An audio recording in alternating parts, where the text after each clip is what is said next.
Bismillahirrahmanirrahim. Assalamualaikum warahmatullahi wabarakatuh. Selamat pagi anak-anak kelas 5B. Hari ini kita akan belajar IPS, yaitu interaksi sosial. Perhatikan semuanya. Interaksi adalah bentuk hubungan timbal balik antara individu dengan individu, individu dengan kelompok, kemudian kelompok dengan kelompok.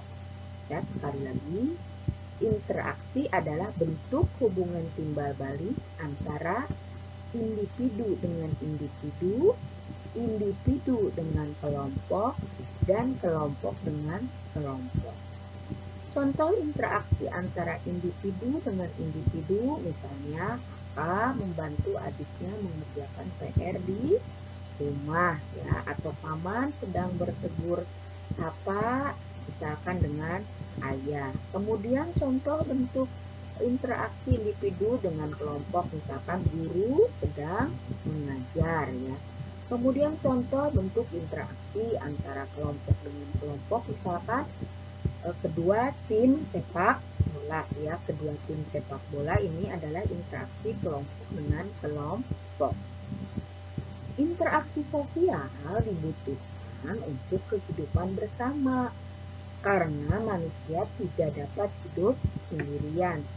Manusia juga tidak dapat bekerja sendiri, ya. Oleh sebab itu manusia saling bekerja sama. Makanya manusia disebut sebagai makhluk sosial, ya, karena manusia tidak dapat hidup sendiri. Manusia membutuhkan bantuan orang lain, ya. Jadi interaksi sosial dibutuhkan untuk kehidupan bersama karena manusia tidak dapat hidup sendirian. Manusia juga tidak dapat bekerja sendiri. Oleh sebab itu manusia harus saling bekerja sama. Makanya manusia disebut sebagai makhluk sosial, ya. Beberapa contoh interaksi sosial di masyarakat dan di sekolah, ya, antara lain ini di masyarakat yaitu kerja bakti, musyawarah warga. Di sekolah misalkan yaitu ini ya, kerja kelompok, ya. Selanjutnya nih di sekolah juga interaksi sosial, misalkan piket kelas.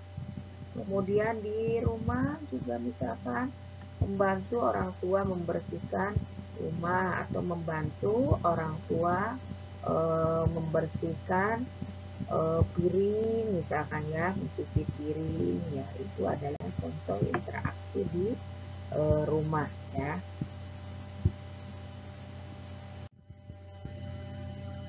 Kemudian interaksi manusia dengan alam.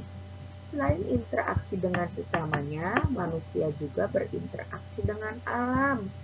Contoh interaksi manusia dengan lingkungan alam antara lain, manusia membutuhkan udara untuk bernapas, ya. Kemudian air untuk diminum dan tanah untuk berpijak dan menanam. Ya, jadi tanah untuk berpijak dan menanam dan membangun tempat tinggal. Oleh karena itu, ketergantungan manusia yang besar terhadap lingkungan, maka lingkungan, ya, baik langsung maupun tidak langsung memengaruhi kehidupan manusia, ya, karena manusia itu tergantung kepada alam, ya. Karena ketergantungan manusia yang besar terhadap lingkungan, ya, maka lingkungan baik langsung ataupun tidak langsung memengaruhi kehidupan manusia, ya. Jadi sekali lagi, contoh interaksi manusia dengan lingkungan alam antara lain manusia membutuhkan membutuhkan udara untuk bernapas, kemudian membutuhkan air untuk diminum, membutuhkan tanah untuk berpijak dan menanam, ya. Kemudian membutuhkan tanah juga untuk membangun tempat tinggal. Oleh karena ketergantungan manusia yang besar terhadap lingkungan, maka lingkungan baik langsung secara ataupun tidak langsung yaitu mempengaruhi kehidupan manusia. Kemudian, komponen lingkungan tempat tinggal manusia dibedakan menjadi lingkungan biotik, abiotik, sosial, dan budaya ya.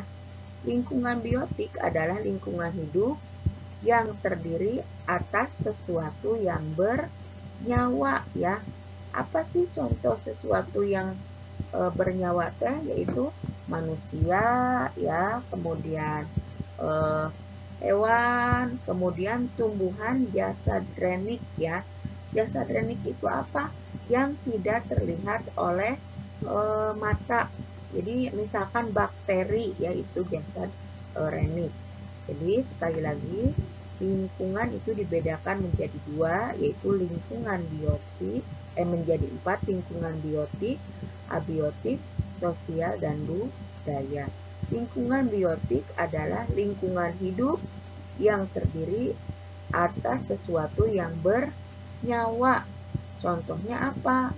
Manusia, kemudian hewan ya, kemudian jasadrenik. Jasadrenik itu yang tidak terlihat oleh mata ya, yang tidak terlihat oleh mata. Contohnya apa? Bakteri ya. Sementara lingkungan abiotik adalah sesuatu yang tidak bernyawa. Contohnya yaitu apa?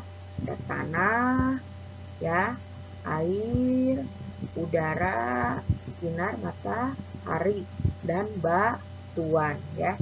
Itu adalah contoh lingkungan abiotik, yaitu segala sesuatu yang tidak bernyawa. Contohnya udara, tanah, air ya, sinar matahari itu merupakan contoh lingkungan abiotik, dan juga batuan ya.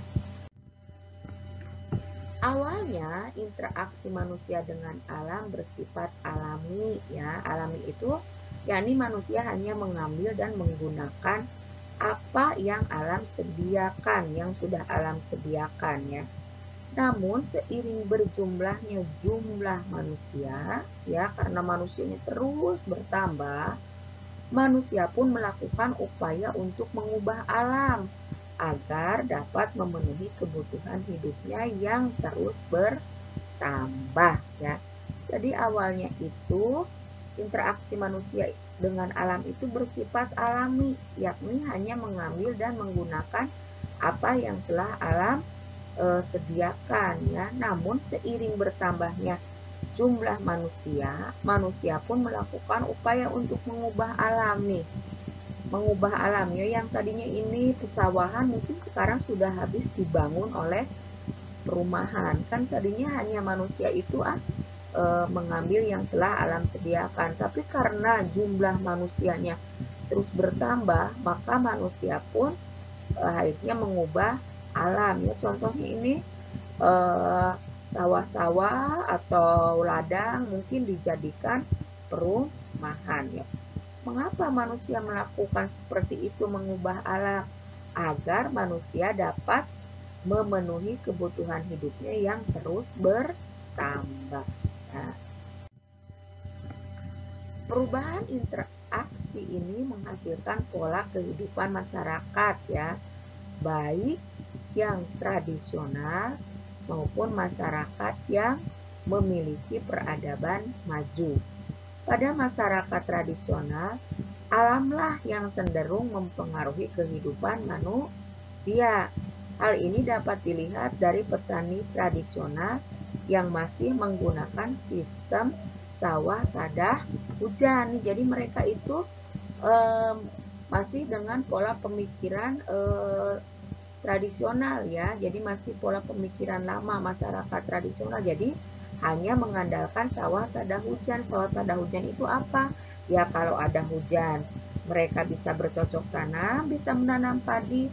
Kalau tidak ada hujan, ya mereka menunggu, tidak bisa bercocok tanam ya. Ini sawahnya juga terlihat kering ya. Sedangkan pada masyarakat dengan perubahan yang lebih maju atau modern, manusialah yang justru mempengaruhi alam. Hal ini dapat dilihat dari bangunan bendungan untuk mengairi sawah pada musim kemarau nih. Kalau masyarakat modern ya atau masyarakat yang mempunyai pemikiran yang lebih maju, mereka itu apa? Membuat bendungan untuk dapat mengairi sawah pada musim kemarau ya itu ya. Jadi kalau masyarakat tradisional mah hanya mengandalkan, misalkan untuk bertaninya itu hanya mengandalkan sawah pada hujan saja ya. Sedangkan kalau pada masyarakat dengan perubahan yang lebih maju, yaitu manusia yang justru mempengaruhi alam ya. Jadi manusia yang mempengaruhi alam.